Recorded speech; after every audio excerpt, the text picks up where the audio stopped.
दोस्तों, मैं इंदुभूषण कुमार अपने यूट्यूब चैनल लर्निंग एस्पिरेंट पे बहुत स्वागत करता हूँ। दोस्तों, जैसा कि आपको पता है कि जिस बच्चे ने भी graduate admission engineering test examination, जिसको हम लोग गेट एग्जामिनेशन भी बोलते हैं, की परीक्षा पास कर ली है, अगर उन्हें एमटेक या मास्टर्स इन प्लानिंग या मास्टर्स इन आर्किटेक्चर में एडमिशन चाहिए तो उन्हें सीसीएमटी की काउंसलिंग की प्रक्रिया से गुजरना होता है। ये सारे बच्चों को पता है और अभी आईआईटीज़ में एमटेक एडमिशन्स के लिए काउंसलिंग चल भी रही है। पर आज सीसीएमटी, जिसके थ्रू आप देश के प्रतिष्ठित एनआईटीज़ या जितने सेंट्रली फंडेड इंस्टीट्यूट हैं उसमें आपकी एडमिशन्स होने की संभावना या जहां आपके चांसेस बनते हैं, उसकी आज आखिरी डेट है। जैसा कि आप हमारे इसमें देख रहे होंगे, आज क्या है सर, आज उसकी आखिरी डेट है। आप चेक करवा रहे हैं, आज उसका आखिरी डेट है।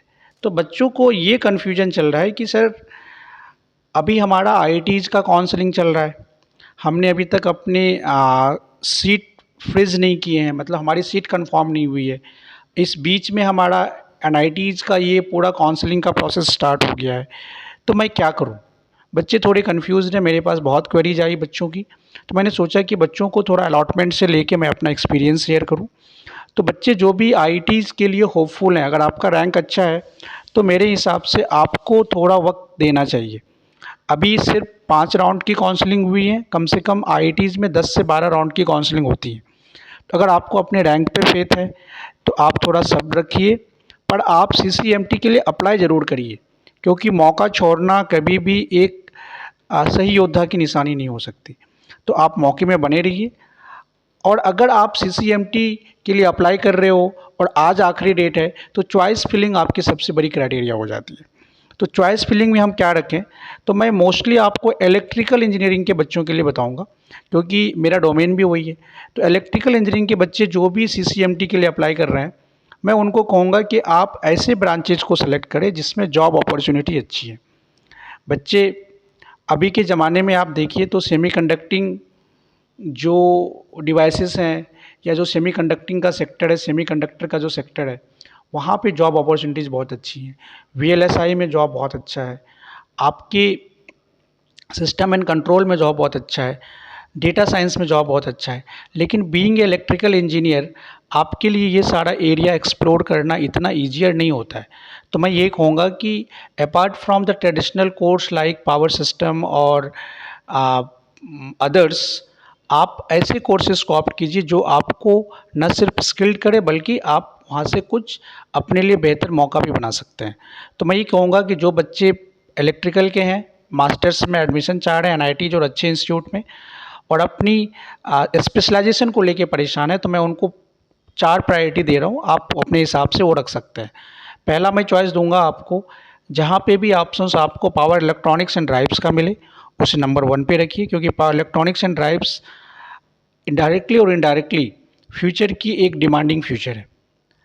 उसके बाद आप रख सकते हैं कंट्रोल एंड इंस्ट्रूमेंटेशन को, बहुत जगह कंट्रोल्स एंड कंप्यूटिंग के नाम से भी चलता है, कंट्रोल एंड सिग्नल के नाम से भी चलता है, तो ये कंट्रोलिंग को दूसरा रख सकते हैं आप। तीसरा आप रिन्यूएबल एनर्जी को रखिए, क्योंकि रिन्यूएबल एनर्जी बहुत बूमिंग है, तो ये 2 और 3 में आप अपने हिसाब से सफल कर सकते हैं। और पावर सिस्टम इंजीनियरिंग जो कि काफ़ी ट्रेडिशनल है, इसको आप आखिरी ऑप्शंस में रखिए, क्योंकि इसकी ज़्यादा जब जॉब अपॉर्चुनिटीज़ अब इतने क्रिएट नहीं हो रहे हैं। तो सबसे पहला क्या हो गया, power electronics and drives, then renewable energy, control and instrumentation या कंट्रोल एंड सिग्नल्स जो भी हैं, और आखिरी में पावर सिस्टम। तो ये आपकी स्पेशलाइजेशन की प्रायोरिटी होगी। रिन्यूएबल और पावर इलेक्ट्रॉनिक्स एंड ड्राइव्स को प्रायोरिटी में रखना मैं बार बार कह रहा हूँ। अब जहाँ तक कॉलेजेस की चॉइस की बात है, ये सारे डेट्स आपको दिख रहे होंगे, ये सबको पता है आपको कि फर्स्ट राउंड काउंसलिंग कब होने वाली है। तो सर फर्स्ट राउंड काउंसलिंग की जो डेट आएंगी वो आ जाएंगी 12 तारीख को। तो लेकिन तब तक हमारी आईआईटीज़ वाली काउंसलिंग भी चल रही होंगी। उसके बाद जब सेकेंड राउंड की काउंसलिंग आएगी तो वो आ जाएगी आपकी 24 तारीख को। फिर आपको ज़्यादा ऑप्शंस नहीं होते हैं। तो अगर आपके पास रैंक अच्छी है तो आपको आईआईटीज़ के लिए वेट करना चाहिए, क्योंकि देश के सबसे अच्छे इंस्टीट्यूट में पढ़ने का मज़ा ही कुछ और है। थर्ड राउंड काउंसलिंग आपकी 1 जुलाई की आएगी। तो ये तो चलो ये डेट सबको पता है, ये आपको आपने थोरोली इसको देखा भी होगा। और अब हम आ रहे हैं कि जो पार्टिसिपेटिंग इंस्टीट्यूट हैं उसमें अपने आप को कहाँ रखें। तो बच्चा अगर आप आईआईटी अगर आपको नहीं ऑप्ट हो पा रहा है और आप अगर एनआईटीज़ में प्रायोरिटी ढूंढ रहे हैं, तो मेरे हिसाब से मैं आपको टॉप 10 प्रायोरिटी बनाऊंगा। ये अपनी मेरी चॉइस है, मैंने पुराने एक्सपीरियंस, प्लेसमेंट और वहाँ के कैरिकुलम और बहुत सारे पैरामीटर्स के आधार पे मैंने ये बताना है आपको। तो आप जो टॉप 10 एनआईटीज़ में आप उसमें जो रख सकते हैं वो आप देखिए, यहाँ पे नंबर 5 है। नंबर 5 कौन सा है सर? नंबर 5 है आपका एनआईटी कालीकट। ये बहुत अच्छा एनआईटी है ना, इसको आप अपनी चॉइस में रख सकते हैं। अगला रख सकते हैं आप एनआईटी सूरतकल को अपनी चॉइस में रख सकते हैं। उसके बाद आप क्या रख सकते हैं, उसके बाद आप रख सकते हैं किसको, एनआईटी एनआईटी सूरतकल के बाद आप एनआईटी कुरुक्षेत्र को अपनी चॉइस में रख सकते हैं क्योंकि ये बहुत अच्छा एनआईटी है। आप मोतीलाल को रख सकते हैं, प्रयागराज को अपनी चॉइस में रख सकते हैं, ये बहुत अच्छा एनआईटी है। उसके बाद आप आएँ तो एनआईटी राउरकेला को अपनी चॉइस में रख सकते हैं, ये भी बहुत अच्छा एनआईटी है। और अगर आप आगे चलें तो ये जो एनआईटी तिरुचिरापल्ली है, one of the finest NIT, आपको पता है। एनआईटी वरंगल को अपनी चॉइस में रख सकते हैं, एनआईटी सूरत को अपनी चॉइस में रख सकते हैं। तो ये टॉप के कुछ एनआईटीज़ हैं जिसको अपनी चॉइस में रखनी चाहिए आपको। ब्रांच स्पेसिफिक आप ध्यान रखेंगे। उसके बाद जो एनआईटीज़ का ऑप्शंस आता है बच्चा, वो एनआईटी नागपुर का है। एनआईटी नागपुर की रैंकिंग भी अच्छी है, मालूम होगा आपको। तो आप एनआईटी नागपुर को भी रख सकते हैं अपनी चॉइस में। सूरत मैंने बता ही दिया आपको। तो मोटा मोटी क्या हो गया, जो आपकी कौन कौन सी एनआईटी बताई मैंने आपको, एनआईटी सूरत, फिर हमने बताई आपको एनआईटी तिरुचिरापल्ली, एनआईटी वरंगल और एनआईटी इलाहाबाद, एनआईटी राउरकेला और उसके बाद एनआईटी कुरुक्षेत्र और एनआईटी कुरुक्षेत्र के बाद एनआईटी कालीकट। तो ये टॉप के एनआईटीज़ हैं जहाँ पे आपको पहली चॉइस रखनी चाहिए। नेक्स्ट उसके बाद आप कोई भी रखेंगे मोर और लेस सब सेम है। आप अपने स्टेट को भी थोड़ा ध्यान रखें। अगर आप छत्तीसगढ़ को बिलोंग कर रहे हैं तो आप रायपुर को चॉइस में दे सकते हैं। अगर आप अरुणाचल प्रदेश को बिलोंग कर रहे हैं तो आप एनआईटी अरुणाचल प्रदेश को दे सकते हैं। जमशेदपुर भी ग्रोइंग है, इंडस्ट्रियल एरिया के बीच में बना हुआ है, तो वहाँ भी एनआईटीज़ के एक एडवांटेज है। तो ओवरऑल चॉइस फिलिंग में आप एनआईटीज़ की प्रायोरिटी को बहुत रखिए। ट्रिपल आईआईटीज़ उन बच्चों को ज़्यादा हितकर है जो जो या तो इलेक्ट्रॉनिक्स बैकग्राउंड से हैं या फिर कंप्यूटर अदर बैकग्राउंड से हैं। इलेक्ट्रिकल वालों को ट्रिपल आईआईटीज़ से ज़्यादा एडवांटेज नहीं है।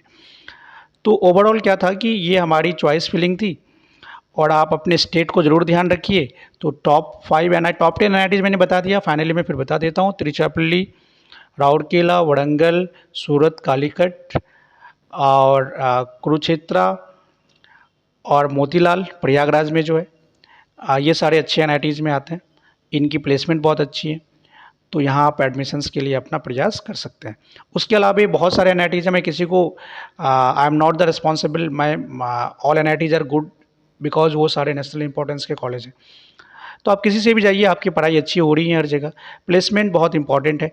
एनआईटी दिल्ली आजकल काफ़ी ग्रोइंग स्टेज में है, तो एनआईटी दिल्ली अगर आप चॉइस में चाह रहे हैं तो ये कोई गलत ऑप्शंस नहीं रहेगा। स्टेट के एनआईटीज़ को भी आप अपनी चॉइस में रखें क्योंकि वहाँ से आपको स्टेट्स का बेनिफिट मिलता है। तो ये सारी चीज़ें थी। तो चलिए, ये पूरा हमारा चॉइस था। और जो भी बच्चे ईसीई के हैं या कंप्यूटर साइंस के हैं, उनके लिए अगर ट्रिपल आईटी की बात करें तो ट्रिपल आईटी ग्वालियर बहुत इंपॉर्टेंट है। ट्रिपल आईटी जबलपुर भी अच्छा है। ट्रिपल आईटी इलाहाबाद बहुत अच्छा है। ट्रिपल आईटी इलाहाबाद बहुत अच्छा है। हैदराबाद बहुत अच्छा है। तो ये सारी चीज़ें हैं। ट्रिपल आईटी पुणे अभी ग्रोइंग स्टेज में है, बहुत अच्छी। अभी इनकी अपनी बिल्डिंग भी नहीं बनी है, बट ऑल आर गुड, है ना। उसके बाद अगर आप ट्रिपल आईटी भागलपुर को आएँ तो ये अभी इस्टेब्लिशिंग फेज़ में है। ऊना में जा सकते हैं, कोटा जा सकते हैं, भुवनेश्वर जा सकते हैं। तो ये आपकी चॉइस है। देखिए, Indian institute of engineering and science and technology Shivpur, ये भी एक one of the best choice हो सकता है इलेक्ट्रिकल वालों के लिए, क्योंकि यहाँ पे ग्रीन टेक्नोलॉजी नाम का एक ब्रांच है ना। तो ग्रीन टेक्नोलॉजी नाम का एक ब्रांच है, ये आपको बहुत हित कर सकता है, ये आपके लिए बहुत फ़ायदेमंद ब्रांच है। उसके बाद देखिए, ये सेंट लॉन्गवाल की बात कर रहा है, ये तो मतलब they are, but it is up to you, ये आपकी चॉइस के ऊपर है। कुछ सेंट्रल यूनिवर्सिटीज़ भी हैं, जैसे सेंट्रल यूनिवर्सिटीज़ में आप अगर हैं तो सेंट्रल यूनिवर्सिटी ऑफ राजस्थान, अगर आप उस स्टेट को बिलोंग करते हैं तो वहाँ से जा सकते हैं। पंजाब में जा सकते हैं आप। गुरु घासीदास आप बिलासपुर के अगर हैं तो वहाँ आपके लिए एक चॉइस बन सकता है। ये IIRM जो अहमदाबाद में है, ये भी बड़ा अच्छा इंस्टीट्यूट है। It is one of the best institute in India, पता है आपको। तो आप यहाँ भी जा सकते हैं। तो ओवरऑल मेरे कहने का मतलब बस यही है बच्चा, कि अगर आप जो भी चॉइस फ़िल कर रहे हैं तो आप उसमें 3-4 चीज़ों का ध्यान रखें। पहला चीज़ कि आपकी स्पेशलाइजेशन ऐसी होनी चाहिए जिनका आज और आने वाले सालों में उसकी उपयोगिता बनी रहे, है ना? अब बस ऐसे नहीं कि ओल्ड फैशन ब्रांचेस को लेके पढ़ रहे हैं, क्योंकि ज़माना बदल रहा है तो आपको बदलना पड़ेगा। दूसरी चीज़ है, कॉलेज की प्रायोरिटी रखें, लोकेशन की प्रायोरिटी रखें। जो कॉलेज इंडस्ट्रियली एरिया से सराउंडेड है वहाँ पे होना ज़्यादा उचित है। जहाँ की प्लेसमेंट अच्छी है वो अच्छे हैं। पुराने एनआईटीज़ में आप प्रायोरिटी ले सकते हैं। तो ओवरऑल 3-4 क्राइटेरिया हो गया। एक इंडस्ट्रियल एरिया के साथ जिनका ज़्यादा कोलैबोरेशन है वहाँ रह सकते हैं आप। स्पेशलाइजेशन आपकी नेक्स्ट कंसिडरेशन की चॉइस रहेंगी। आपका स्टेट भी एक इम्पॉर्टेंट करता है कि आप किस स्टेट को बिलोंग करते हैं, और आप कहाँ पे अपने आप को कंफर्टेबल फील करते हैं। कि फूडिंग वगैरह भी बहुत इंपॉर्टेंट होता है, प्लेसमेंट इंपॉर्टेंट होता है, पूरा करिकुलम इंपॉर्टेंट होता है, वहाँ का इंफ्रास्ट्रक्चर वगैरह सारे एनआईटीज़ की मोर और लेस अच्छे हैं।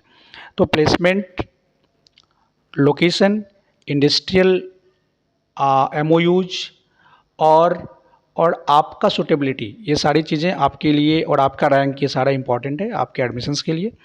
तो अगर आपको अभी भी किसी रैंक को लेके कन्फ्यूजन है कि सर मेरा कहाँ एडमिशन्स हो सकता है, नहीं हो सकता है, तो आप हमें कमेंट में करिए, है ना? और जिन बच्चों का IITs में अभी भी काउंसलिंग का प्रोसेस चल रहा है वो कृपया इंतज़ार करें, हड़बड़ाएं नहीं आप, क्योंकि IITs will always be better than the NIT, ये आपको पता है।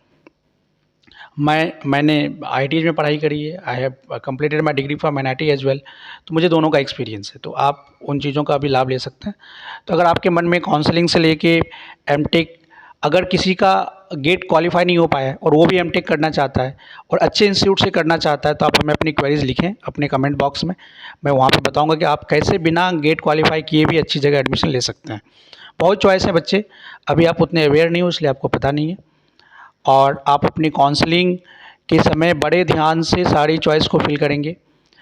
स्पेशलाइजेशन को प्रायोरिटी देंगे, कॉलेज को नेक्स्ट प्रायोरिटी देंगे, लोकेशंस, प्लेसमेंट, इंडस्ट्रियल ओरिएंटेशंस, ये सारे कंसिडरेशन रखेंगे पैरामीटर्स को अपने दिमाग में। और फाइनली आपका रैंक डिसाइड करेगा कि आपका एडमिशन्स कहाँ हो रहा है। तो चलिए वीडियो को ज़्यादा बड़ा नहीं करते हैं, इसी पूरी चीज़ों के साथ मैं वीडियो को यहीं समाप्त करता हूँ। आपको कुछ अच्छा लगे तो लाइक, शेयर और सब्सक्राइब ज़रूर कर दीजिएगा। और अगर आपके कुछ क्वेरीज हों एडमिशन से लेके तो आप ज़रूर हमें कमेंट बॉक्स में लिखिए।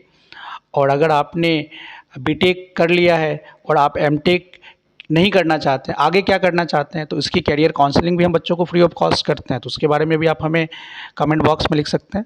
तो ओवरऑल जो भी आपकी दिक्कतें हैं आप लिखिए, हम आपकी समाधान का पूरा प्रयास करेंगे, मेरा टीम पूरा प्रयास करेगा। इस वीडियो को इतने ध्यान से सुनने के लिए बहुत बहुत धन्यवाद।